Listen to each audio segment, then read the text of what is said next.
असली प्रतीत मालूम होता है। लेकिन जब हम सुबह उठते हैं, जब हमारी आंखें खुलती हैं, तब हमें होश आता कि नहीं भाई, हम तो स्वप्न देख रहे थे, ये सब भ्रम है। ठीक उसी प्रकार से ये दुनिया भी 10-20-100 साल का स्वप्न है। अब आप कहोगे हम जाग रहे, परंतु प्रेमी भाई बहनों, ऐसा हरगिज नहीं है। जिस दिन मौत का वक्त आएगा, हम आप रोएंगे, हाय हाय करके चिल्लाएंगे कि हाय, हमने सारी जिंदगी यूं ही स्वप्न में गुजार दी, जागने का समय तो अभी आया था, जो कुछ करना था अभी करना था। लेकिन प्रेमी भाई बहनों, अब पछताए होत क्या, जब चिड़िया चुग गई खेत। महात्मा प्रेम से जीवों को समझाते हैं कि भाई, देह और ग्रेह सब झूठा, भरम में काहे को खपना। ये घर बार हमारा अपना नहीं, हरे पराया देश है। ये शराय खाना है, ये मुसाफिर खाना है। ये शरीर भी तुम्हारा अपना नहीं, ये भी काल का पिंजरा है, किराए का मकान है, पराया मकान है। किसी को 40-50 साल के लिए मिला, किसी को 80-90-100 साल के लिए मिल गया। जितने जितने श्वास उस मालिक ने बख्शे हैं, उसे भुगतने के बाद में हमें शरीर को यहीं छोड़ जाना। श्वास दुधारा नित्य ही जारी, एक दिन खाली चाम। हरे प्रेमी भाई बहनों, एक तालाब पानी से चाहे कितना भी क्यों ना भरा हो, आप एक छोटी सी नाली काट कर खोल दीजिए, तालाब में छोटा सा छेद कर दीजिए, तो सारा पानी ही तालाब से बाहर निकल जाएगा। ठीक उसी प्रकार से हमारा ये शरीर भी श्वासों का भंडार है। जब तक श्वासों का भंडार जारी है, हम दुनिया के कामकाज में फंसे हुए, दुनिया के कारोबार में उलझे हुए। लेकिन जिस वक्त ये श्वासों का भंडार खाली होगा, हरे टेलीफोन खड़क जाएंगे, तार पहुंच जाएंगे, संदेश पहुंच जाएंगे, सब रिश्ते नातेदार, सब कुटुंब परिवार वाले, सब अड़ोस पड़ोस वाले मिनटों सेकंडों में इकट्ठा हो जाएंगे। हरे प्रेमी भाई बहनों, मामूली कष्ट नहीं होता। मौत के समय में घन घोर पीड़ा होती है।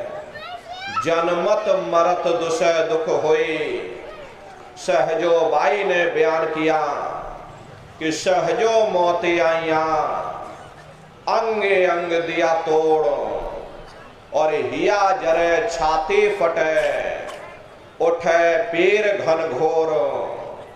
गुरु महाराज सत्संग में फरमाते थे, जैसे 1 लाख बिच्छू एक साथ मिल करके हमारी जिस्म पर डंक मारे, उससे भी लाखों करोड़ों गुना ज्यादा मौत के समय में दर्द होता है। जब मृत्यु आती है तो किस तरह से प्राण निकलते, प्राणों के निकलने की क्या प्रक्रिया होती है, जरा उसे भी आप लोग समझ लीजिए। देखो प्रेमी भाई बहनों, जैसे संसार में महाप्रलय आती, महाप्रलय के समय क्या होता, सबसे पहले पूरी पृथ्वी ढह जाती, ये पृथ्वी पानी में घुल करके पानी बन जाती है। मानो सृष्टि की प्रलय एक बड़ी कयामत है और शरीर की प्रलय एक छोटी कयामत है। तो जैसे ही मौत आती सबसे पहले गुदा चक्र टूटता है। सिमटत भास श्वास उठ जावे, प्राणपति जब सिमट समावे। उस समय हमारी श्वासें रुक जाती, शरीर की चेतना पीछे सिमटने लगती। तो सबसे पहले गुदा चक्र ही टूटता, क्योंकि गुदा चक्र में पृथ्वी का वास होता। गुदा चक्र टूट करके ऊपर इंद्रिय चक्र में समा जाता। इंद्रिय चक्र में जल का वास होता, यानी जल ने पृथ्वी को घोल दिया। फिर जब इंद्रिय चक्र टूटेगा तो ऊपर नाभि चक्र में समा जाएगा। नाभि चक्र में अग्नि का वास होता, यानी अग्नि ने फिर जल को सुखा दिया। ये नीचे से सिमटाव होता है, नीचे से ऊपर की ओर सिमटाव होता।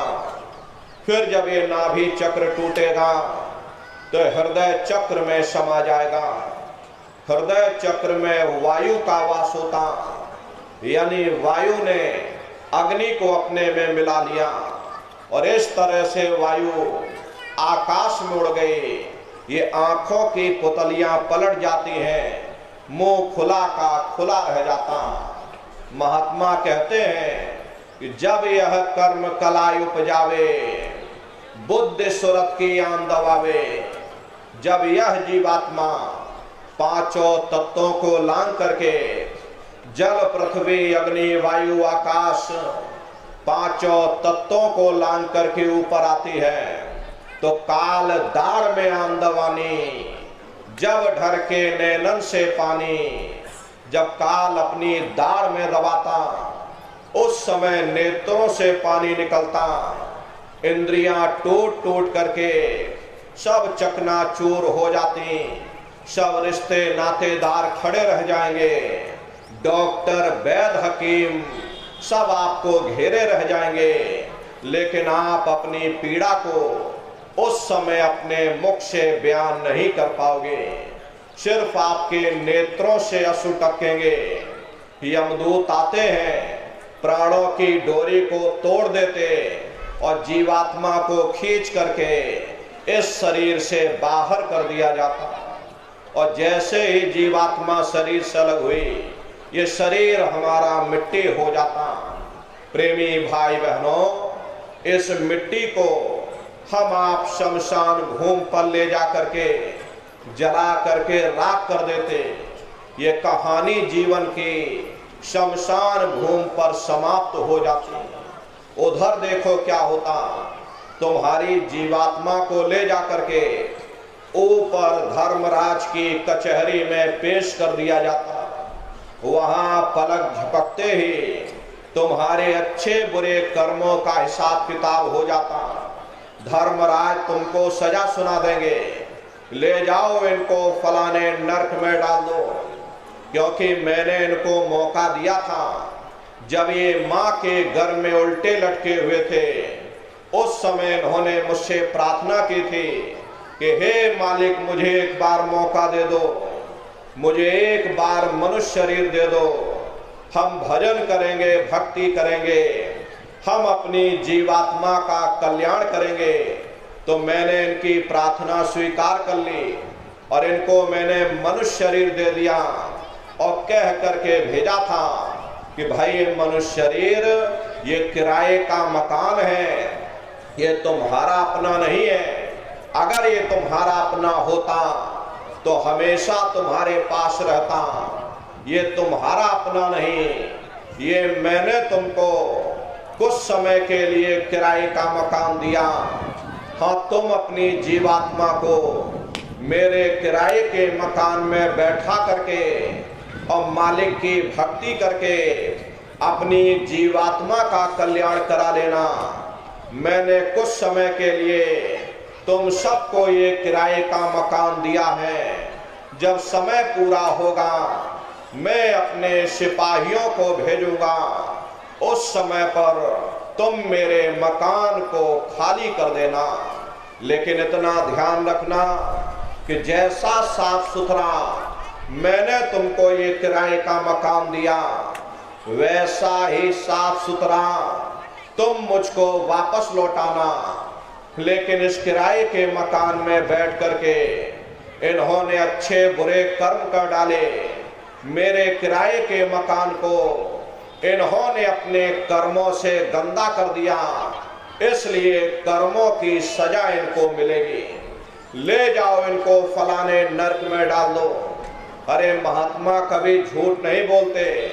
महात्माओं ने जब साधना किया, साधना करके जब ऊपर गए और ऊपर जा करके जब उन्होंने नरकों का हाल देखा, तो हमारी आपकी जानकारी के लिए उन्होंने धर्म ग्रंथों में लिख दिया कि लोह के खम्भ तपत के माही, जहां जीव को ले चिपटाई वहां लोहे के खंबे अग्नि से धधक धधक कर लाल हो रहे।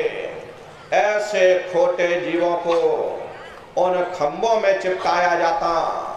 जीव हाय हाय करके तड़फता है। तड़फ तड़फ जीव जुलम बुखारी, तपत खम्भ दुख उपजे भारी।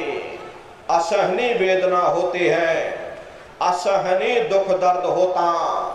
जीव वहां रोता चिल्लाता रहता।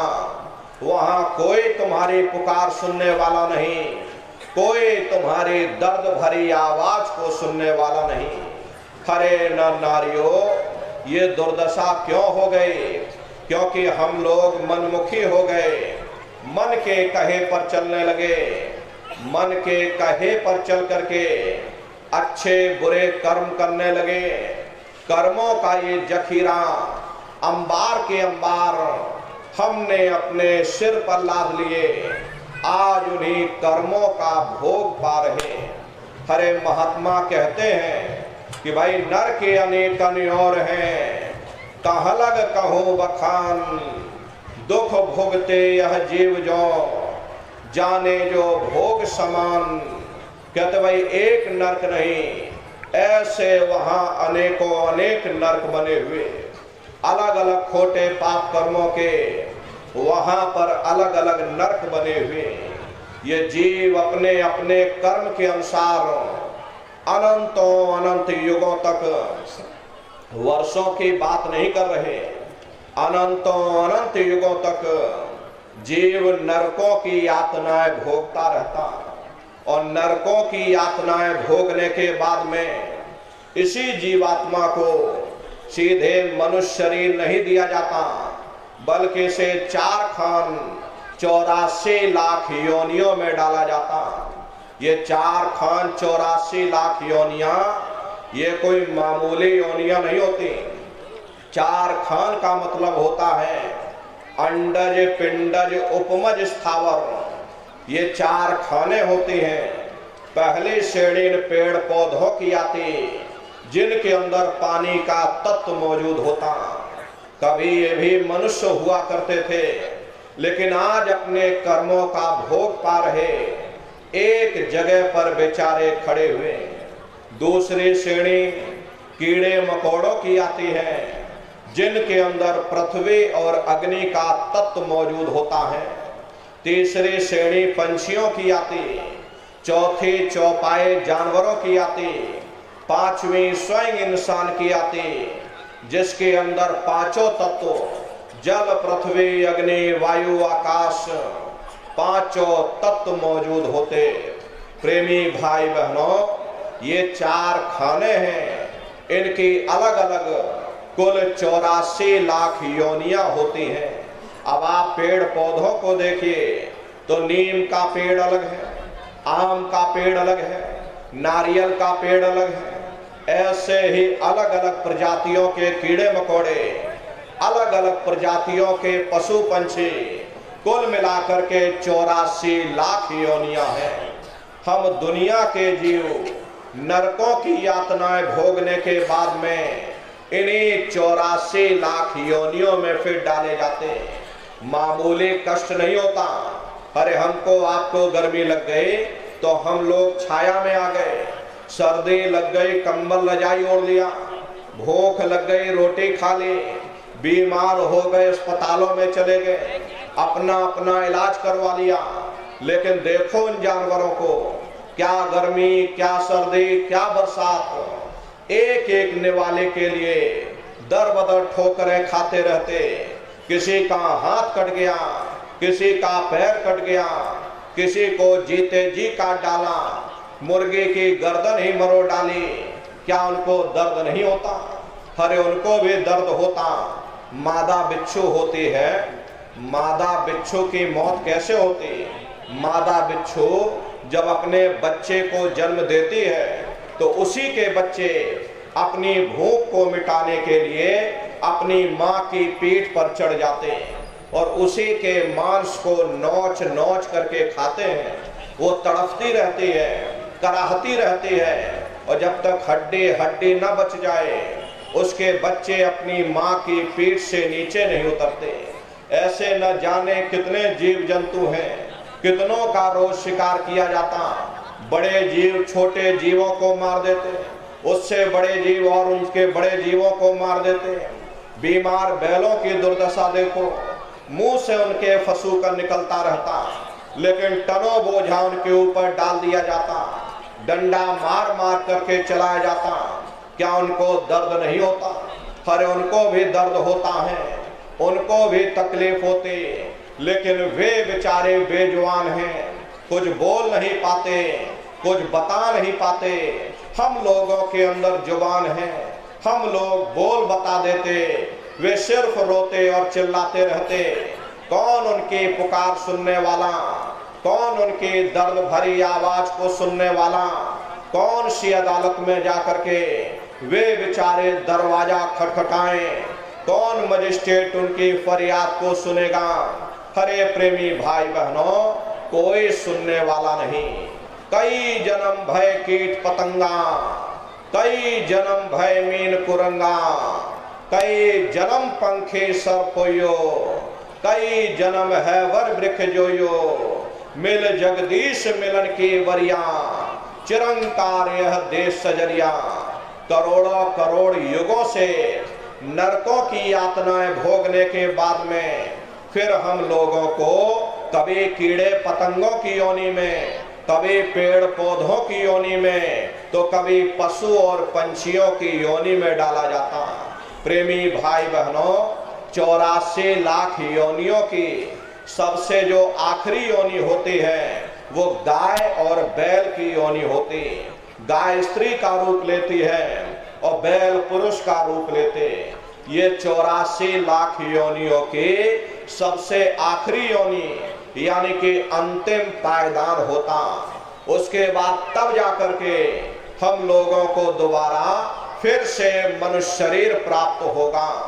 इसीलिए कहा गया कि बड़े भाग्य मानुष तन पाया, कोट जन्म जब भटका खाया, कोटान कोट जन्म जन्मांतरों तक अलग अलग योनियों में भटकने के बाद बड़े सौभाग्य से हम लोगों को ये मानव तन प्राप्त हुआ। अरे बड़े से बड़े देवी देवता भी इस मनुष्य शरीर को पाने के लिए तरसते हैं, क्योंकि इन 84 लाख योनियों से, उन नरकों से निकलने का केवल एक ही दरवाजा है, वह केवल मनुष्य का शरीर है। इसी मनुष्य रूपी मंदिर में बैठ करके हम उस परमात्मा की भक्ति कर सकते।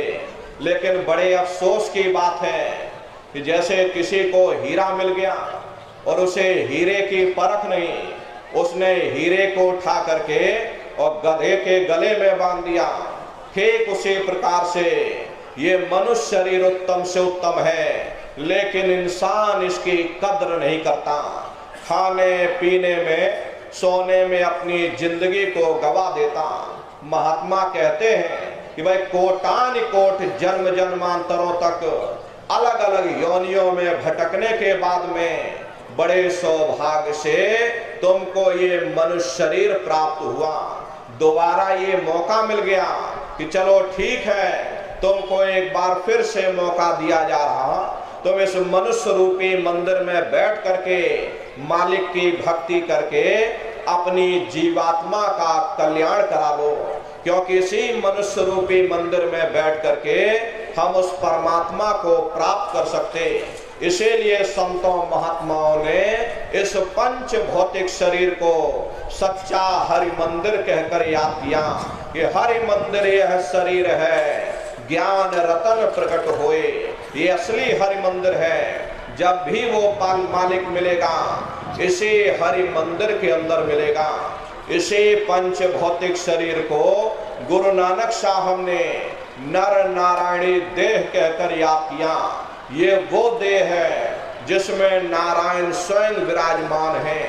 बाहर से आज तक न कभी किसी को परमात्मा मिला, न भविष्य में कभी मिल सकता। परमात्मा जब भी मिलेगा तुम्हें तुम्हारे अंदर मिलेगा। यही कबीर साहब ने लिखा कि जो तिल माही तेल है, जो चकमक में आग, और तेरा साईं तुझ में, और जाग सके तो जाग। जिस तरह तिल में तेल होता है, पत्थर में अग्नि होती, ठीक उसी तरह से वो मालिक हरेक के खट खट में, हरेक के वजूद के अंदर बैठा हुआ। यही आपके धर्म पुस्तकों में भी लिखा कि अरे मोको का धूड़े रे बंदे, मैं तो तेरे पास में, और ना तीरथ में ना मूरत में, मैं तो हूँ विश्वास में। ना मैं तीरथ में मिलूंगा, ना मैं मूरत में मिलूंगा, ना मैं किसी धर्म पुस्तकों में मिलूंगा, ना मैं ग्रंथों में मिलूंगा, ना मैं पोथियों में मिलूंगा, ना मैं अन्य किसी किताबों में मिलूंगा। मैं जब भी मिलूंगा तो मैं तुम्हारे अंदर मिलूंगा। हरे प्रेमी भाई बहनों, अगर खाना बनाने की किताब सारे दिन बैठ करके आप पढ़ते रहोगे कि खाना ऐसे बनता है और खाना वैसे बनता है, खाने में नमक डाला जाता, खाने में तेल डाला जाता, तो कभी तुम्हारा पेट नहीं भर सकता। जब तक आप खाना बनाओगे नहीं, उसे खाओगे नहीं, कभी तुम्हारा पेट नहीं भर सकता। हम वेदों की निंदा नहीं करते, हम ग्रंथों की निंदा नहीं करते, हम गीता कुरान बाइबल की निंदा नहीं करते। अरे वेद शास्त्र गीता कुरान बाइबल कहती है कि भाई मनुष्य के अंदर अंड खंड ब्रह्मांड है, स्वयं वह परमात्मा इसके अंदर बैठा हुआ। चलो अंदर चलो, अंदर चल करके उस परमात्मा का दर्शन दीदार करो। अब सवाल ये उठता है कि भाई आखिर हम अपने अंदर जा करके उस परमात्मा का दर्शन कैसे करेंगे? तो इसके लिए संतों महात्माओं ने केवल 3 साधन बताए। साधन 3 सारण वर्णे, और साधन सब थोथे मान। इस कलयुग में उस मालिक को पाने के लिए संतों महात्माओं ने केवल 3 साधना बताई। पहला है सुमरन, दूसरा है ध्यान, और तीसरा है भजन। सुमरन कहते हैं उस मालिक को याद करना, ध्यान कहते हैं दृष्टि को एकाग्र करना, और भजन कहते हैं कान में उंगली डाल करके उस शब्द को सुनना, उस नाम को सुनना, उस आवाज को सुनना जो मालिक के घर से आवाज आ रही। प्रेमी भाई बहनों, ये सुरत शब्द नाम योग की साधना है। संतों का जो इतिहास रहा, संतों के इतिहास में सबसे पहले कबीर साहब आए, जिन्होंने सुरत शब्द नाम योग की साधना जारी की। उसके बाद गुरु नानक साहब आए, गुरु नानक साहब ने भी सुरत शब्द नाम योग की साधना जारी की। उसके बाद और भी महात्मा आए, कबीर नानक दादू दरिया, भीखा रविदास पलटू जगजीवन। चित्रकूट में आप चले जाइए, गोस्वामी जी महाराज जिन्होंने रामचरित्र मानस बनाई, उन्होंने भी सुरत शब्द नाम योग की साधना जारी की। राजस्थान की धरती पर मीराबाई हुई, सहजोबाई हुई, उन्होंने भी उस मालिक को पाया, सुरत शब्द नाम योग की साधना करके पाया। प्रेमी भाई बहनों, ये सुरत शब्द नाम योग की साधना है। इस साधना की 3 क्रियाएं हैं। पहला सुमरन, दूसरा ध्यान, तीसरा भजन। तो कैसे आप लोग सुमरन करोगे, कैसे आप लोग ध्यान करोगे और कैसे आप लोग भजन करोगे, जरा बैठ करके अच्छी तरह समझिएगा और फिर घर पर जा करके करिएगा। तो सबसे पहले सुमरन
रखा दिया।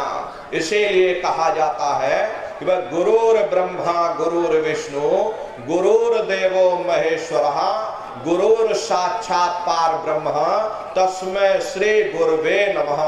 प्रेमी भाई बहनों, इसलिए जय गुरुदेव नाम का सुमरन आप सभी प्रेमी भाई बहन सबसे पहले करिएगा। सुमरन करने के बाद में फिर आप ध्यान पर बैठिएगा। दूसरा है ध्यान, और ध्यान कहते हैं दृष्टि को एकाग्र करना। कैसे आप लोग ध्यान करोगे, जरा अच्छी तरह से समझ लीजिए। अपने अपने घरों में पलथी मार करके बैठिएगा, शरीर को टाइट मत करना। बहुत से लोग क्या करते हैं कि ध्यान के समय अपने शरीर को बिल्कुल टाइट कर देते हैं। यदि आप अपने शरीर को टाइट कर दोगे तो शरीर आपका थक जाएगा, फिर शरीर ढीला पड़ जाएगा। इसलिए पहले से ही अपने शरीर को बिल्कुल ढीला छोड़ देना, आंखों को धीरे से बंद कर देना, इन आंखों पर भी कोई जोर मत देना। बहुत से लोग अपनी आंखों पर जोर लगाते हैं ताकि जल्दी से दृष्टि एकाग्र हो जाए। यदि आप अपनी बाहरी आंखों पर जोर लगाओगे तो आंखों की पुतलियों में दर्द होगा, फिर आप अपनी बाहरी आंखों को खोल दोगे। इन बाहरी आंखों का यहाँ पर कोई मतलब नहीं। जैसे सोते समय आप आंखों को बंद करते हो, ऐसे धीरे से ध्यान के समय में धीरे से आंख को बंद कर लेना, शरीर को बिल्कुल ढीला छोड़ देना, आंखों को धीरे से बंद कर लेना और दोनों आंखों के मध्य भाग में दूर सामने देखिएगा। सामने आपको अंधेरा दिखाई पड़ेगा। जब आप अपनी बाहर की आंखों को बंद करोगे और अंतर में सामने देखोगे तो सामने आपको अंधेरा दिखाई पड़ेगा। बस उसी अंधेरे को आप देखते रहिएगा। उस समय किसी के बारे में सोचना नहीं, किसी के बारे में विचार मत करिएगा। ये विचार करने की आदत हमारे अंदर पड़ी हुई है। हम किसी भी व्यक्ति को देखते हैं तो उस व्यक्ति के बारे में विचार करने लग जाते हैं। ये जो विचारों की आंधी है, विचारों का ये जो बवंडर है, इसको शांत रखने की कोशिश करिएगा। ध्यान के समय अंदर में कोई विचार ना ले पाए। शरीर को बिल्कुल हिलाना डुलाना नहीं, यहाँ तक कि अपनी जिह्वा को भी मत हिलाना। बस शून्य होकर के सामने अंधेरे को देखते रहिएगा। देखते देखते देखते देखते आपकी दृष्टि अंधेरे में रुक जाएगी और जैसे ही आपकी दृष्टि उस अंधेरे में एकाग्र होगी तो सुई की नोक के बराबर काले में भी काला बिंदु, बड़ा चमकीला बिंदु होगा, तारे की तरह चमचम चमचम चमकेगा। वो सामने आपको अंतर में दिखाई पड़ जाएगा। जब वो चमकदार बिंदु सामने दिखाई पड़ जाए तब आप अपनी दृष्टि को उस बिंदु पर एकाग्र करिएगा। जब आप अपनी दृष्टि बिंदु पर एकाग्र करोगे तो बिंदु के चारों तरफ से बड़ा भारी प्रकाश निकलेगा। चक्र की तरह से बहुरंगी प्रकाश होगा। वो प्रकाश धीरे धीरे बड़ा होता चला जाएगा।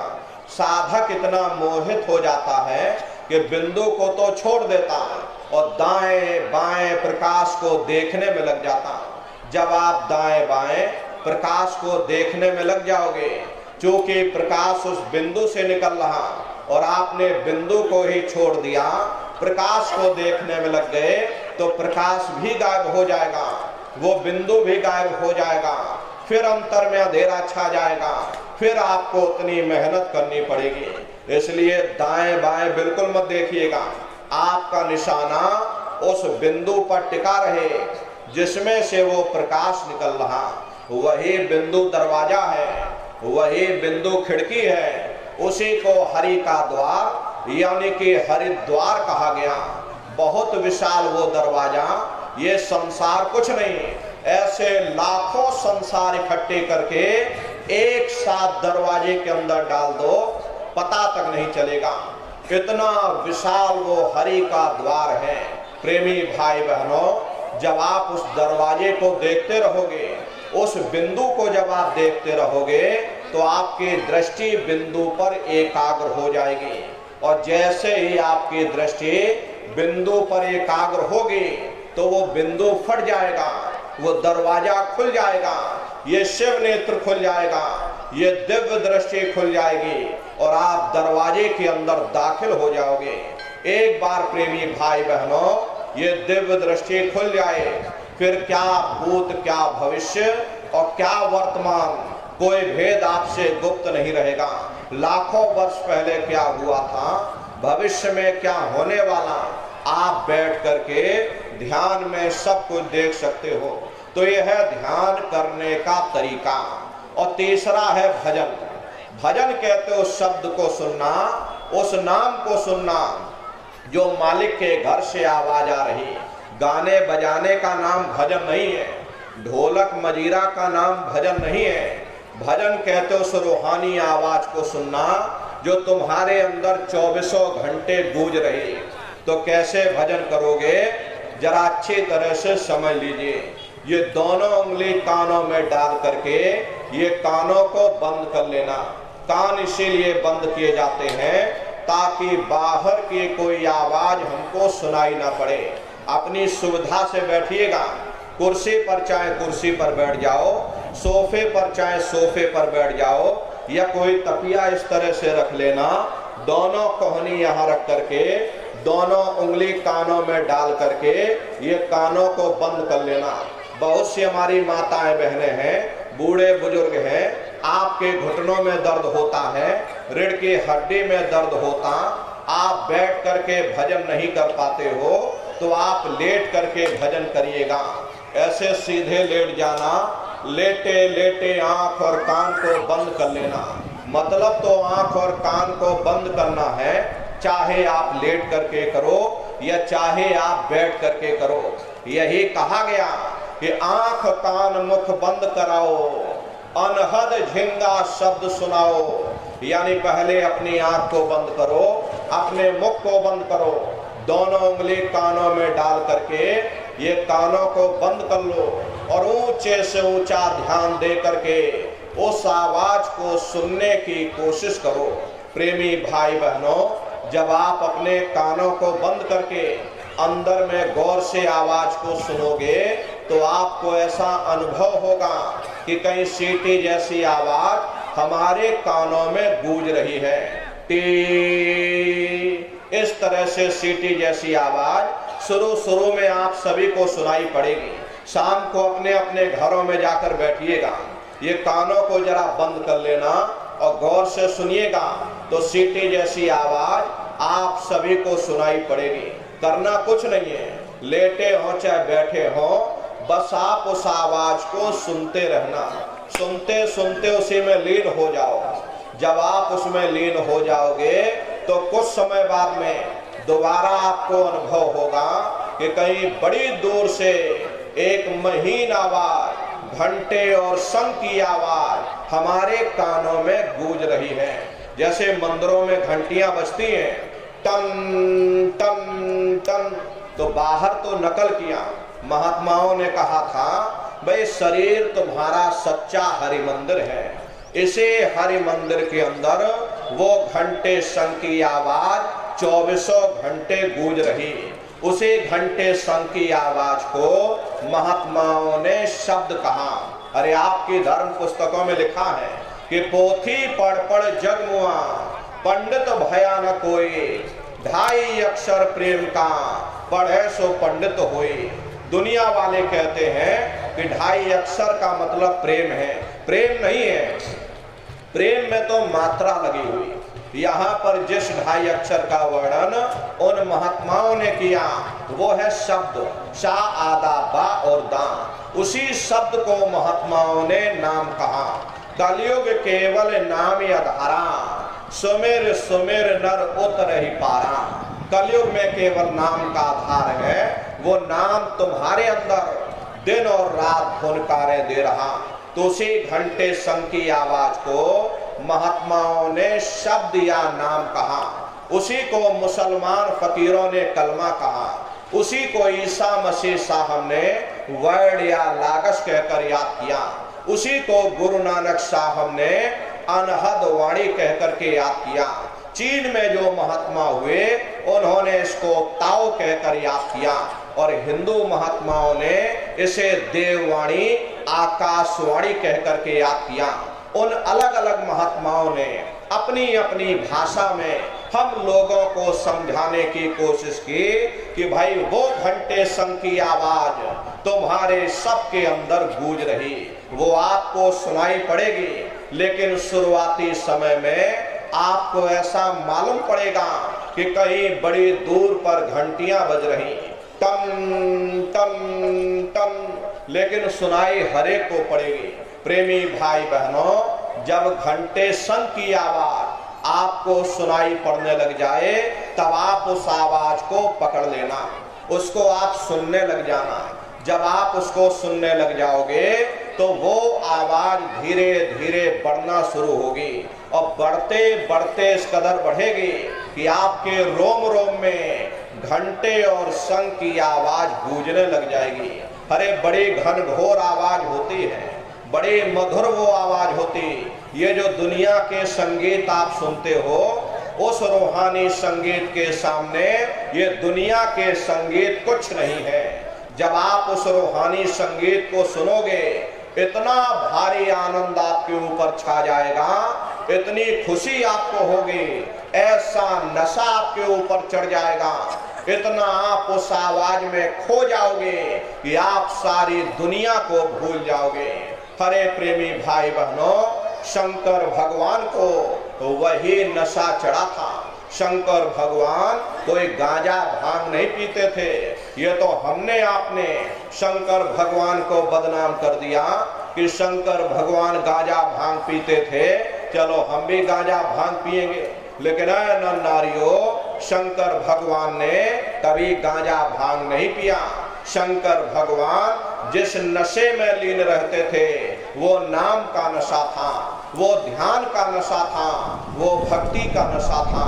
जब आप उस आवाज को सुनोगे तो आपको भी वो नशा चढ़ जाएगा, क्योंकि उस आवाज में चुंबक है। जब आप उस आवाज को सुनोगे तो वो आवाज आपको अपनी ओर खींचेगी, और जब खिंचाव होगा तो जीवात्मा का फैला हुआ प्रकाश 9 द्वारों से सिमटने लगेगा।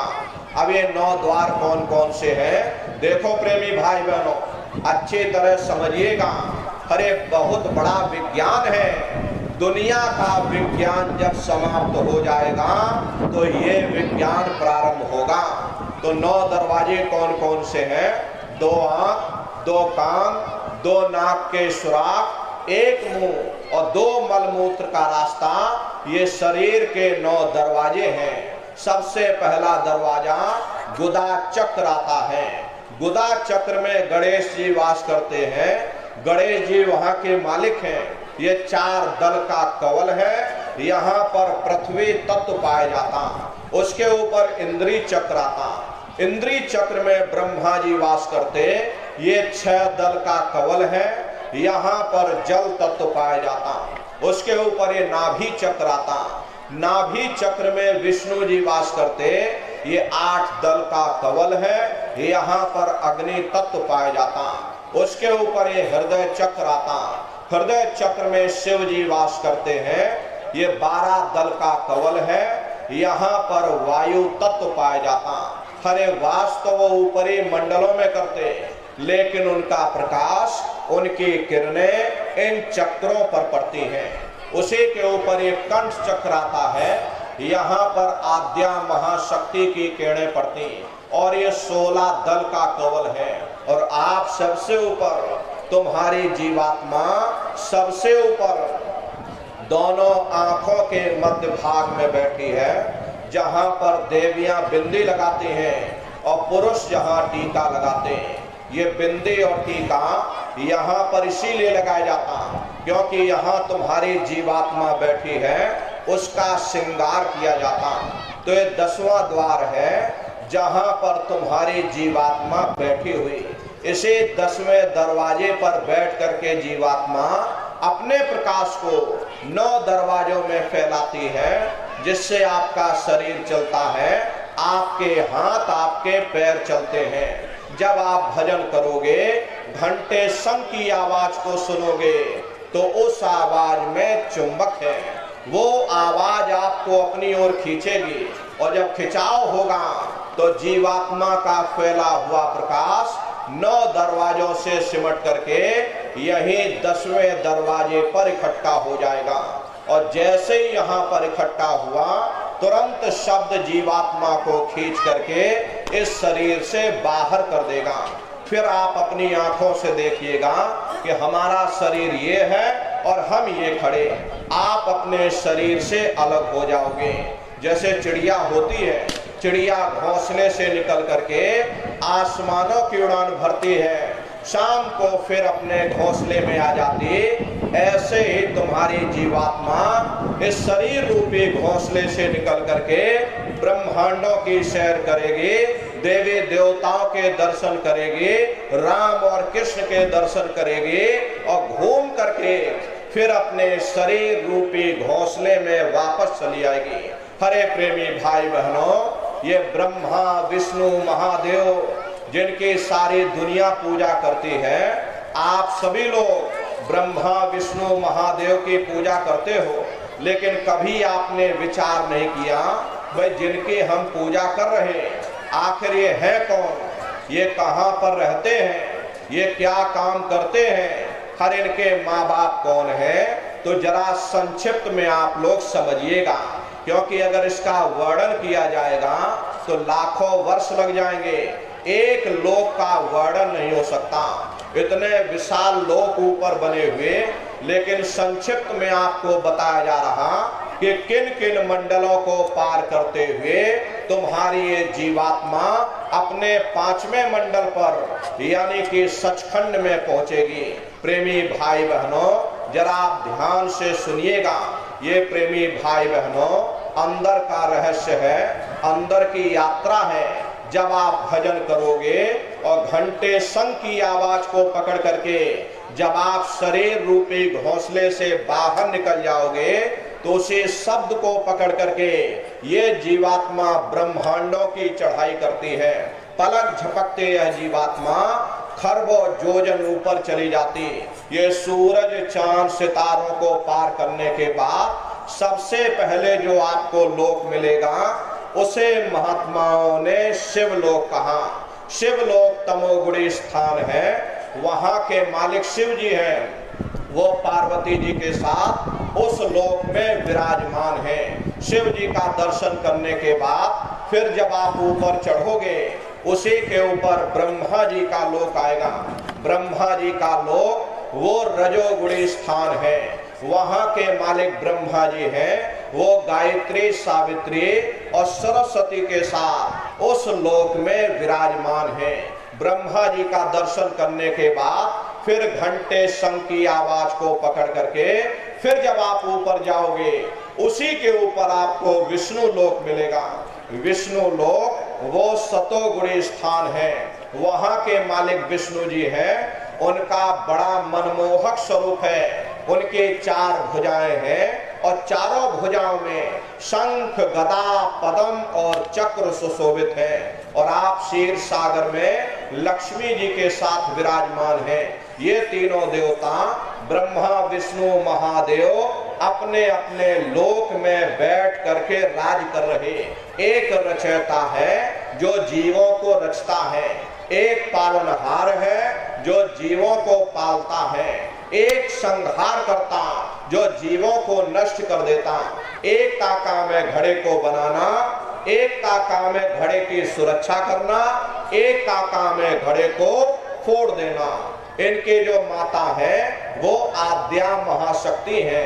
ब्रह्मा, विष्णु, महादेव लोक के ऊपर वो आद्या महाशक्ति का लोक आता, और उसी लोक को पार करने के बाद सबसे पहला देश पड़ता है, या यूं कह लीजिए कि पहली राजधानी पड़ती है, जिसे महात्माओं ने साहस दल कवल कहा। वो राजधानी है। ये ब्रह्मा, विष्णु, महादेव के जो लोक हैं, उस राजधानी के अंतर्गत आने वाले ये छोटे छोटे राज्य हैं। राजधानी का जो मालिक है वो निरंजन भगवान है। ये ब्रह्मा, विष्णु, महादेव ये निरंजन भगवान के ही पुत्र हैं। और ये आद्या महाशक्ति ये निरंजन भगवान की अर्धांगिनी है। और निरंजन भगवान स्वयं तीनों लोकों के मालिक हैं। उन्हीं को त्रिलोकीनाथ कहा जाता। हिंदू उन्हीं को परमात्मा कहते हैं, मुसलमान उन्हीं को खुदा कहते हैं, ईसाई उन्हीं को गॉड कहते हैं। घंटे और शंख की आवाज जो हर इंसान के अंदर गूंज रही है, वो आवाज उन्हीं के मुखार बिंद से हो रही है। निरंजन भगवान का जो स्वरूप है वो ज्योतिष स्वरूप है। हजार बाती की अखंड ज्योति वहां पर बराबर जल रही। हम आप मंदिरों में ज्योत जलाते हैं, ये तो उसकी नकल करते। इस ज्योति में तेल की जरूरत पड़ती है, बाती की जरूरत पड़ती, लेकिन वो अखंड ज्योति ऐसी है जिसमें ना तेल की जरूरत है और ना बाती की जरूरत है। पलटू साहब ने जिक्र किया कि उल्टा कुआ गगन में तिसमें जरे चिराग और तिसमें जरे चिराग, बिना रोगन बिन बाती और 6 ऋतु 12 मास, जरत रहे दिन राती। सतगुर मिले जो होए ताहि की नजर में आवे, और बिन सतगुर नहीं कोई वाह को दर्शावे। वो अखंड ज्योति ऐसी है जिससे पूरा ब्रह्मांड प्रकाशवान हो रहा। जितने भी देवी देवता आए, ब्रह्मा विष्णु महादेव आदि की उत्पत्ति वहीं से हुई, और जितनी भी अवतारी शक्तियां धरती पर आई, राम आए, राम को वहीं से नीचे उतारा गया। इसीलिए उस देश को अयोध्या नगरी या कौशलपुर देश भी कहा गया। प्रेमी भाई बहनों, गोस्वामी जी महाराज जब साधना करके वहां पहुंचे, तभी उन्होंने रामचरित्र मानस में लिख दिया। क्या उन्होंने लिखा कि मोद्यो नैन त्रिशत में भयो, पुण्य चितवत कौशलपुर गयो। जब मैंने अपने बाहर की आंख बंद की तो मेरे अंदर की आंख खुल गई, और मैंने क्या देखा, मैं कौशलपुर देश में पहुंच गया। मोह विलोक राम मुस्काई, मुझे देख करके राम भगवान प्रसन्न हो गए। उन्होंने ऊपर जाने का रास्ता दे दिया, और मैं ऊपर जाकर के क्या देखता हूँ कि उधर माज सुनि अंडज राया, देखे बहु ब्रह्मांड निकाया, अति विचित्रता लोके अनेका, रचना अधिक एक तेका।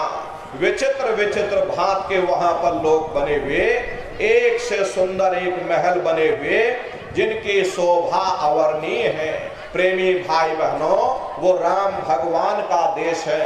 राम जी का दर्शन करने के बाद फिर तुम्हारी ये जीवात्मा दूसरे मंडल के शब्द को पकड़ करके दूसरे मंडल की चढ़ाई करेगी। श्याम तज श्वेत को गहना, सुरत को तान धुन सुनना, बंक के द्वार धस बैठो, और त्रिकुटी जाए कर लेना। उसी के ऊपर दूसरा देश आता है जिसे महात्माओं ने त्रिकुटी देश कहा। वहां के जो मालिक हैं वो ब्रह्म है। वहीं से मन और माया की उत्पत्ति हुई। वहीं से तीन गुण, रजोगुण तमोगुण सतोगुण, तीनों गुणों की उत्पत्ति वहीं से हुई। ये जो आपके वेद हैं, वेदों की भी उत्पत्ति उसी स्थान से हुई है। महात्मा कहते हैं कि भाई त्रिकुटी महल में विद्या सारा, धन हर गर्जे बजे नगारा, लाल वरण सूरज उजियारा। वहां पर दो धुने, बादलों की गर्जन और मृदंग की आवाज उस लोक में गूंजती रहती है। जैसे पहले स्थान पर निरंजन भगवान के देश में घंटे और शंख की आवाज गूंजती है, ऐसे ही दूसरे मंडल पर यानी कि ब्रह्म के देश में बादलों की गर्जन और मृदंग वहां पर बजता रहता। ओम का जाप बराबर वहां होता रहता। ब्रह्म का जो स्वरूप है लाल वरण सूरज उजियारा। ये सूरज कुछ नहीं, ऐसे लाखों लाख सूर्य इकट्ठे करोगे तो वहां का एक सूर्य बनेगा। ब्रह्म का जो स्वरूप है वो सुबह के लाल सूर्य के समान है। इसीलिए वहां का पूरा ब्रह्मांड लाल है। जहां तक आपकी निगाह जाएगी ब्रह्म देश में चारों तरफ आपको लाल ही लाल नजर आएगा। अरे महात्मा जब साधना करके वहां पहुंचे तभी महात्माओं ने हमारी आपकी जानकारी के लिए लिख दिया। क्या उन्होंने लिखा कि लाली मेरे लाल की, और जित देखो त लाल, और लाली देखन में गई, मैं भी हो गई लाल। वो पूरा ब्रह्मांड ही लाल है। जितने साधक वहां पहुंच जाते हैं उन सभी को योगेश्वर कहा जाता है। जैसे व्यास जी हुए, वशिष्ठ जी हुए, वाल्मीकि जी हुए, इन सब के पहुंच वहीं तक थी। इसीलिए कहा गया कि वाल्मीकि भय ब्रह्म समाना। जब इनकी जीवात्मा वहां पहुंची और जब इन्होंने ब्रह्म का दर्शन किया तो इनका स्वरूप भी ब्रह्म के समान यानी कि ब्रह्म स्वरूप हो गया। तो जितने साधक वहां पहुंच जाते हैं उन सभी को योगेश्वर कहा जाता। योगेश्वर भगवान श्री कृष्ण उसी देश में वास करते हैं। ये जो ब्रह्म देश है वो श्री कृष्ण भगवान का ही देश है और श्री कृष्ण भगवान वहीं पर रहते हैं। अरे बाहर की जन्माष्टमी नहीं है जो आप लोग मनाते हो, ये तो नकल किया। अरे महात्माओं ने कहा था भाई सही मायने में तुम जन्माष्टमी कब मनाओगे? जब तुम्हारी ये जीवात्मा 5 तत्व जल पृथ्वी अग्नि वायु आकाश और 3 गुण, रजोगुण, तमोगुण, सतोगुण, 5 तत्व और 3 गुणों से परे होकर के ब्रह्म देश में पहुंच करके जब कृष्ण भगवान का दर्शन कर लोगे तब सही मायने में जन्म अष्टमी मनाई जाएगी। वहां कृष्ण भगवान का दर्शन करने के बाद फिर तुम्हारी ये जीवात्मा तीसरे मंडल के शब्द को पकड़ करके तीसरे मंडल की चढ़ाई करेगी। अरे आगे पहुंची सुन झंकार, ररंकार ध्वनि सुनी पुकार, आगे श्वेत सुन है भाई और मान सरोवर पैठ नहाई। उसी के ऊपर तीसरा देश आता है जिसे महात्माओं ने सुन्न देश कहा, उसी को रारंग देश कहा जाता, उसी को अक्षर और नेति कहा जाता। वहां के जो मालिक हैं वो रारंग पुरुष यानी कि पार ब्रह्म पुरुष है। वहां किंगरी और सारंगी 2 धुनें उस लोक में गूंजती रहती और पार ब्रह्म पुरुष का जो स्वरूप है वो पूर्णमासी के चंद्रमा के समान बड़ा ही मनमोहक स्वरूप है। इसी स्थान पर प्रेमी भाई बहनों एक बहुत बड़ा अमृत का सरोवर बना जिसे महात्माओं ने मान सरोवर कहा। जब तुम्हारी ये जीवात्मा उस मान सरोवर में स्नान कर लेगी तो जन्म जन्मांतरों के मैले पाप कर्म साफ हो जाएंगे। अरे यहाँ के पानी से तुम्हारे कर्मों की सफाई नहीं होने वाली, ये बाहर का पानी तुम्हारे शरीर के मैल को धो सकता, लेकिन जो पापों का मैल है, जो अंतःकरण में गंदगी जमा, वो जब साफ होगी जब आप तीसरे मंडल पर पहुंच करके उस गंगा में डुबकी लगाओगे। उसमें स्नान करने के बाद ये जीवात्मा हंस रूप हो जाती है। हंसन मिले हंसा हो जाई, मिले जो अमी हारा है। जीवात्मा का खुद का प्रकाश उस अमृत के सरोवर में स्नान करने के बाद 16 सूर्य के बराबर हो जाता। तब फिर यही जीवात्मा चौथे मंडल के शब्द को पकड़ करके चौथे मंडल की चढ़ाई करती है। 2 पर्वत के संग निहारो, भंवर गुफा ते संत पुकारो। 2 पर्वतों को पार करने के बाद वो बड़ा सुंदर देश आता जिसे महात्माओं ने भंवर गुफा कहा। वहां के जो मालिक हैं वो सोहंग पुरुष है। वहां बंशी यानी मुरली की मधुर ध्वनियां सदा उस लोक में उच्चारण होती रहती। प्रेमी भाई बहनों, सोहंग पुरुष का दर्शन करने के बाद ताके परे धाम सतनामा और बीन बजे सतलोक ठिकाना। सोहंग देश के ऊपर वो 5वां देश आता है जिसे महात्माओं ने सचखंड देश कहा। वो सचखंड देश अजर अमर अविनाशी सदा एक रस रहने वाला देश है। वहां न काल है, न कर्म है, न दुख है, न संताप है, न पुण्य है, न पाप है। जो जीवात्माएं वहां पहुंच जाती हमेशा के लिए जन्म मरण के बंधनों से आजाद हो जाती। वहां के जो मालिक हैं वो सतपुरुष भगवान है जिनके रोम रोम में खरबों खरब सूरज चांद सितारे प्रकाशवान। वही हमारे आपके सच्चे मालिक हैं, वही हमारे आपके सच्चे पिता हैं। हमको आपको वहीं से नीचे उतारा गया, फिर शब्द को पकड़ करके शब्द शब्द पौड़ी पर चढ़कर और पहुंचो सचखंड सतनाम। शब्द की सीढ़ी हर मंजिल पर लगा रखी। आपने भजन किया, घंटे शंख की आवाज को पकड़ा तो आप पहले मंडल पर पहुंच जाओगे। वहीं पर आपको दूसरे मंडल का शब्द सुनाई पड़ेगा, उसे आप पकड़ लोगे तो दूसरे मंडल पर चढ़ जाओगे। ऐसे ही शब्द दर शब्द, मंजिल दर मंजिल ये जीवात्मा अपने देश सचखंड में पहुंच जाती। तो शब्द कब पकड़ में आएगा? जब आप भजन करोगे। और भजन कैसे किया जाएगा जरा अच्छी तरह से समझ लीजिए। ये आंख और कान को बंद करिएगा लेकिन मन को रोकिएगा। ऐसे समय पर तुम्हारा ये मन जरूर भागेगा। अभी आप सत्संग में बैठे हो, शरीर तुम्हारा यहाँ बैठा लेकिन मन सारी दुनिया में भ्रमण कर रहा। अब किसी को पानी पीने जाना है, मन पानी पीने पहुंच गया कोई बाल बच्चों को घर में छोड़कर आया, मन बाल बच्चों में पहुंच गया। कोई दुकान दफ्तर छोड़ करके आया, मन दुकान दफ्तर में पहुंच गया। कोई खेती बाड़ी छोड़ करके आया, शरीर बेचारा यहाँ बैठा, मन खेत में जुताई कर रहा। तो ऐसे भजन से कोई लाभ नहीं होगा। अरे जिन्होंने मार मंडाला उन्हीं को सूरमा कहना, बड़ा बैरी ये मन घट में इसी का जीतना कठना। अगर दुनिया में कोई हमारा दुश्मन है वो केवल हमारा मन है। ये मन रूपी रावण कब मरेगा?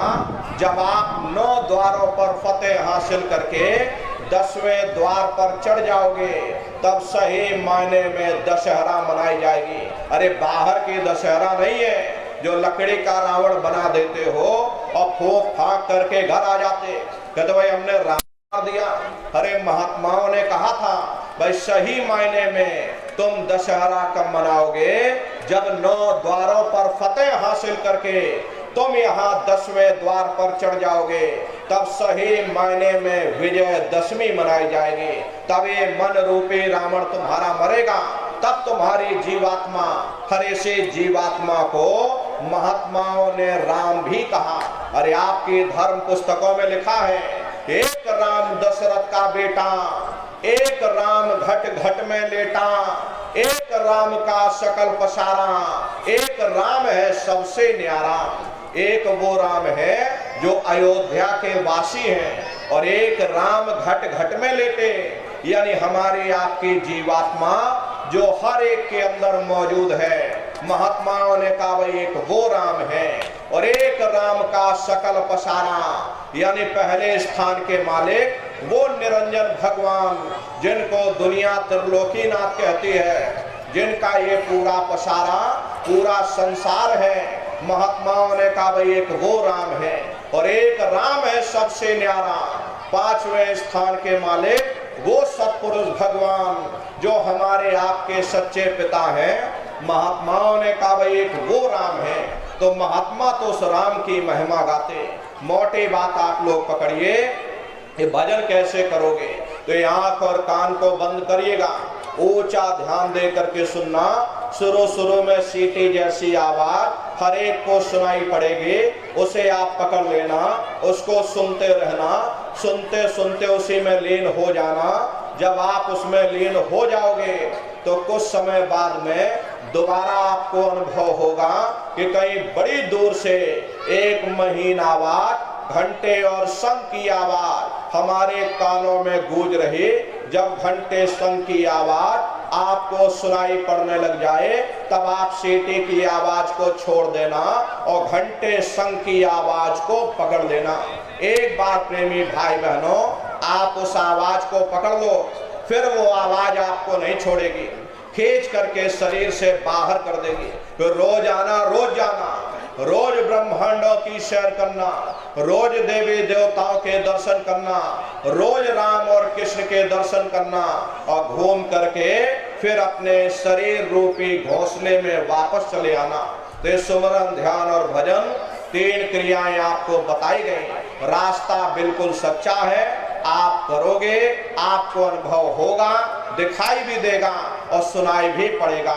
लेकिन नित्य नियम से अभ्यास करिएगा, नागा नहीं होना चाहिए। अरे आप शरीर को भोजन देते हो, सुबह दोपहर शाम खाते हो, लेकिन कभी आपने विचार नहीं किया ये जीवात्मा जो जन्म जन्मांतरों से भूखी प्यासी बैठी, कभी आपने इसको भोजन नहीं दिया।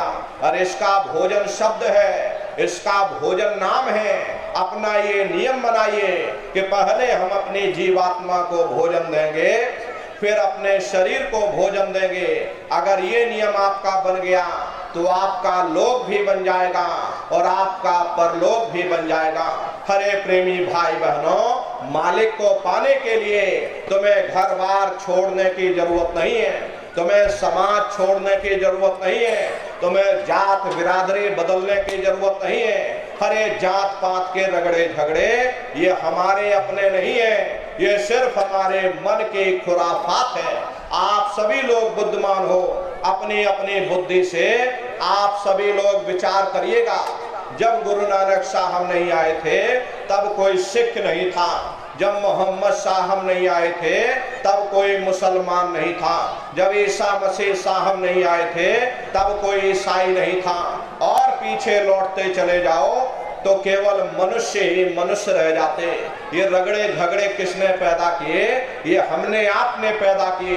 अरे कोई भी महात्मा यहाँ पर आकर के ना कोई कौम बनाने आता, ना कोई मजहब चलाने आते हैं, और ना ही आप हमारे हाथों में ये डंडे और तलवारें देने के लिए आते हैं। अरे आप तो सच्चा मार्ग, सनातन मार्ग समझाने के लिए इस धरा भूमि पर शरीर रूप में अवतरित होते हैं। इसीलिए महात्मा कहते हैं वह जाति पाति पूछे नहीं कोई, हरि का भजे सो हरि का होई। लोग यहाँ जात पात बनाते बनाते और यहीं पर रह गए। लेकिन प्रेमी भाई बहनों, अपनी बुद्धि से विचार करिएगा, जब तुम्हारी ये जीवात्मा इस मनुष्य रूपी चोले को छोड़ करके ऊपर धर्मराज की कचहरी में पहुंचेगी तो वहां ना तुमसे ये पूछा जाएगा कि तुम किस जाति के हो, तुम किस कौम के हो, तुम किस मजहब के हो, तुम हिंदू हो या मुसलमान हो, तुम हिंदुस्तान से आए हो या तुम पाकिस्तान से आए हो। अरे वहां तुम्हारे कर्म देखे जाएंगे, भक्ति भाव देखा जाएगा, मालिक से मिलने का प्रेम और प्यार देखा जाएगा। हरे नर नारियों सुपच जात के भंगी थे, रैदास जी जात के हरजन थे, मीराबाई जात की छत्राणी थी। अगर वे सब उस मालिक को प्राप्त कर सकते हैं तो आप भी उस मालिक को प्राप्त कर सकते हो। इसीलिए महात्मा कहते हैं भाई मालिक को पाने के लिए तुम्हें जात बिरादरी बदलने की जरूरत नहीं है, तुम्हें समाज छोड़ने की जरूरत नहीं है, तुम्हें घर परिवार छोड़ने की जरूरत नहीं है, तुम्हें जंगलों पहाड़ों में भटकने की जरूरत नहीं है, तुम्हें साधु सन्यासी और बाबा बनने की जरूरत नहीं।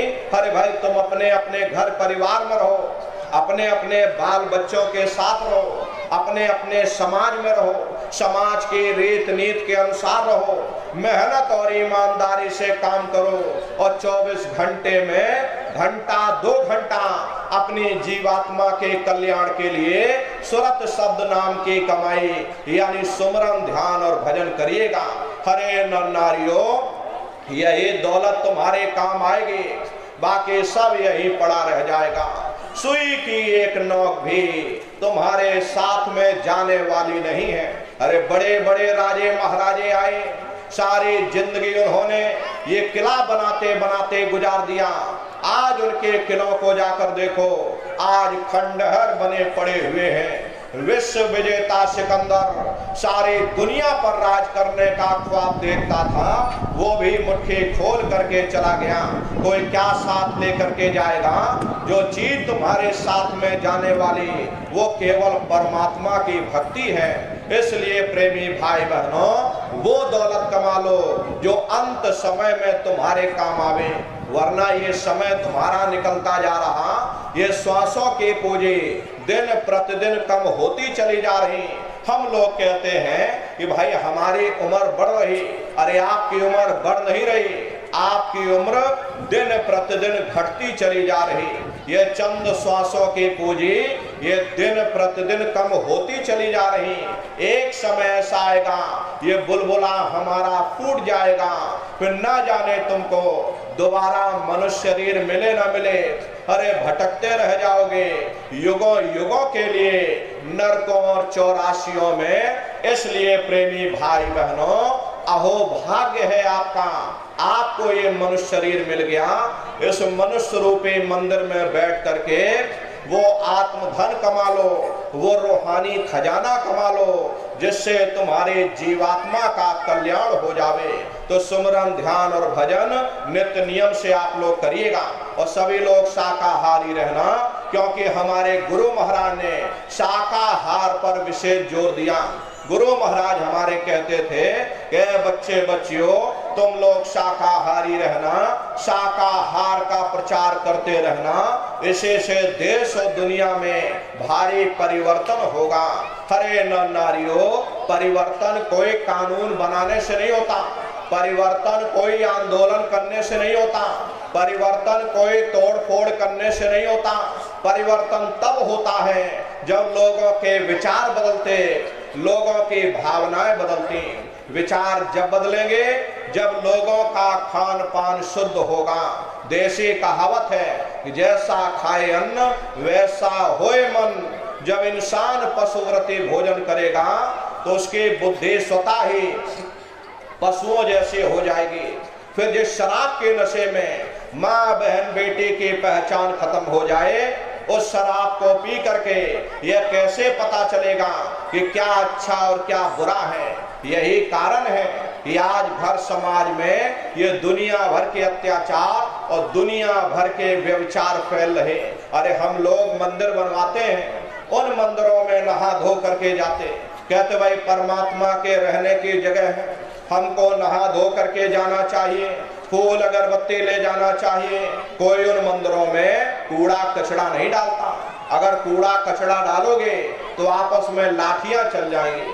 फिर ये जो हरि मंदिर है, ये पंच भौतिक शरीर जिसे महात्माओं ने हरि मंदिर कहा, इसमें हम हाड़ मार्च के लोथड़े डालेंगे, शराब के कतरे डालते हैं, तो अपने बनाए हुए ईट गारे के मंदिर के हम आप कद्र करते हैं। और परमात्मा के बनाए हुए इस हरि मंदिर को हमने आपने जीते जी कब्रिस्तान बना दिया तो सख्त सजा मिलेगी।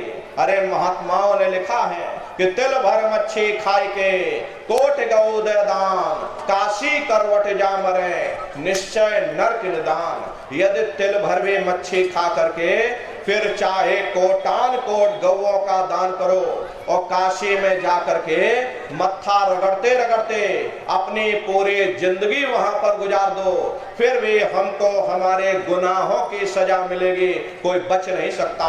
क्योंकि ये कर्म भूमि है, यहाँ तुम जैसा कर्म करोगे वैसा ही फल तुमको मिलेगा। देखिए इस कर्म भूमि पर कृष्ण भगवान तक नहीं बच पाए। उस समय बाली को छिप करके बाण मारा, वही बाली कृष्ण अवतार में बहेलिया बन करके आ गया। कृष्ण भगवान के पैरों में पद्म चमकता था, हिरण की आंख समझ करके और बहेलिये ने निशाना मार दिया।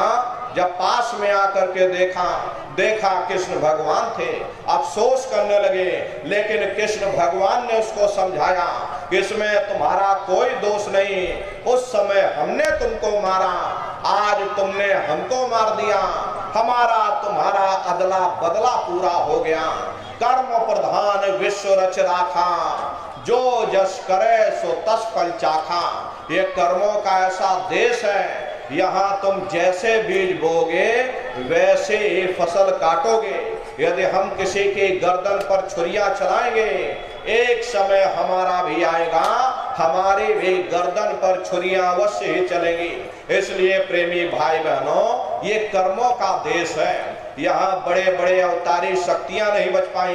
कृष्ण भगवान ने उद्धव से कहा कि हे उद्धव, ये जो तुम चीटा देख रहे हो ये कई बार इंद्र बन चुका। हरे प्रेमी भाई बहनों, जब स्वर्गों का राजा इंद्र अपने कर्मों के कारण चीटा बन सकता, तो हम दुनिया के जीवों का क्या हाल होगा। ये कर्म प्रधान देश है, यहाँ जो जैसा करेगा वैसा ही फल पाएगा। इसलिए प्रेमी भाई बहनों, हमारी आपसे प्रार्थना है कि आप सभी लोग शाकाहारी रहिएगा।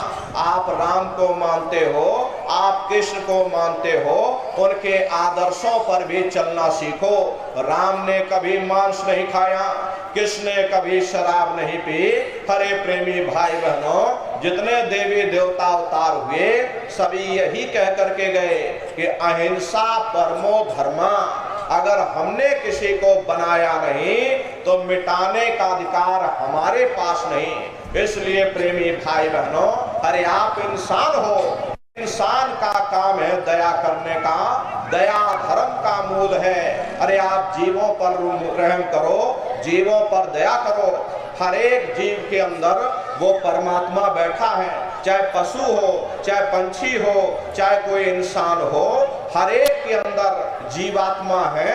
जीवात्मा परमात्मा का अंश है, यानी स्वयं परमात्मा घट घट में बैठा है। अगर हम किसी को मारेंगे, बनाए हुए परमात्मा की बनाई हुई चीज को अगर हम बिगाड़ने की कोशिश करेंगे तो परमात्मा कभी खुश नहीं रहेगा। इसलिए प्रेमी भाई बहनों, आपसे हमारी प्रार्थना है कि आप सभी लोग जीवों पर दया करिएगा, सभी लोग शाकाहारी रहिएगा। देखिए, हमारे गुरु महाराज परम संत बाबा जय गुरुदेव जी महाराज ने एक अच्छे समाज के निर्माण के लिए, चरित्रोत्थान के लिए, लोगों को शाकाहारी और सदाचारी बनाने के लिए 116 वर्ष की आयु तक अथक मेहनत और परिश्रम किया। हमारे गुरु महाराज ने अपने गुरु की याद में मथुरा आश्रम पर इतना विशाल मंदिर बनवाया। गुरु महाराज हमारे कहते थे कि बच्चा, मंदिर का वो देवता वहां पर बैठ करके बरकत बांट रहा। अरे आप लोग आइए, वहां कोई रुपया पैसा नहीं चढ़ा जाता, कोई चंदा चुटकी नहीं। अरे आप लोग आए, मंदिर के देवता के सामने अपनी एक बुराई को चढ़ा दीजिए। वहां पर बुराई चढ़ाई जाती है कि हम आज से मांस मछली नहीं खाएंगे, हम आज से अंडा शराब का सेवन नहीं करेंगे, हम आज से झूठ नहीं बोलेंगे, हम आज से किसी को धोखा नहीं देंगे। आप अपनी एक बुराई चढ़ा दो, आपकी एक मनोकामना पूरी होगी। ऐसा वरदानी मंदिर गुरु महाराज ने अपने गुरु की याद में मथुरा आश्रम पर बनवाया। गुरु महाराज कहते थे, बच्चा इस दरबार में बराबर हाजिरी देते रहना। प्रेमी भाई बहनों, वो हम प्रेमियों का गुरुद्वारा है, आप लोग पधारिएगा। देखिए, होली का कार्यक्रम 7, 8, 9 मार्च 3 दिवसीय होली का कार्यक्रम मथुरा आश्रम पर मनाया जाएगा। तारीख आप लोग याद रखिएगा, 7, 8, 9 मार्च, ये 3 दिन का होली का कार्यक्रम होगा। आप सभी प्रेमी भाई बहन होली के कार्यक्रम में सपरिवार सादर आमंत्रित हैं, आप लोग पधारिएगा। अरे आपके रहने ठहरने की व्यवस्था वहां पर की जाती है, टेंट राउटी डेरे लगाए जाते, हजारों हजार की संख्या में वहां पर भंडारे बराबर चलते रहते। देश के कोने कोने से दसियों लाख की संख्या में सत्संगी प्रेमी भाई बहन मथुरा दरबार में पधारते हैं। अपना बहुत बड़ा आश्रम है, करीब करीब 10 किलोमीटर के व्यास में अपना आश्रम बना हुआ, वहीं पर एक कार्यक्रम होता है। अपने आश्रम पर गुरु महाराज की एक गौशाला भी है। गुरु महाराज के पास कुल 2 गाय थी। 2 गायों का इतना बड़ा परिवार है कि आज के समय में करीब करीब 3000 गायें हैं और 3000 से ऊपर सांड हैं। गौशाला अलग है और नंदीशाला अलग है। प्रेमी भाई बहनों, उसी के बगल में अपना एक बहुत बड़ा अस्पताल है, वहीं बगल में अपना विद्यालय है जिसमें करीब करीब 2,500 से 3,000 बच्चे निःशुल्क विद्या अध्ययन करते हैं। वो गुरु महाराज की कर्म भूमि है। ये जो आप फोटो देख रहे हैं, ये मथुरा दरबार का मंदिर बना हुआ। ताजमहल इसके सामने कुछ नहीं, ऐसे 2-3 ताजमहल खड़े कर दोगे, एक भव्य मंदिर दिखाई पड़ेगा, पूरा मार्बल से बना हुआ है। इधर जो फोटो आप देख रहे हो, ये गुरु महाराज के जन्म भूमि का मंदिर है। हमारे गुरु महाराज का जन्म जिला इटावा, ग्राम खितौरा में हुआ। प्रेमी भाई बहनों, वहां भी मंदिर बन करके वहां तैयार हो चुका। वहां भी अपना बहुत बड़ा आश्रम है, करीब करीब 2000 बीघे में अपना आश्रम बना हुआ, वहां पर ये मंदिर बना हुआ। अरे आप लोग कभी समय निकाल करके पधारिएगा, गुरु महाराज की जन्मभूमि और गुरु महाराज के कर्म भूमि का दर्शन दीदार लाभ प्राप्त करिएगा। तो होली का कार्यक्रम होगा। होली के कार्यक्रम में आप सभी प्रेमी भाई बहन सपरिवार सादर आमंत्रित हैं, आप लोग पधारिएगा और अपने अपने बच्चों को भी आप सभी लोग बराबर सत्संग में लाते ले जाते रहिएगा। हम लोग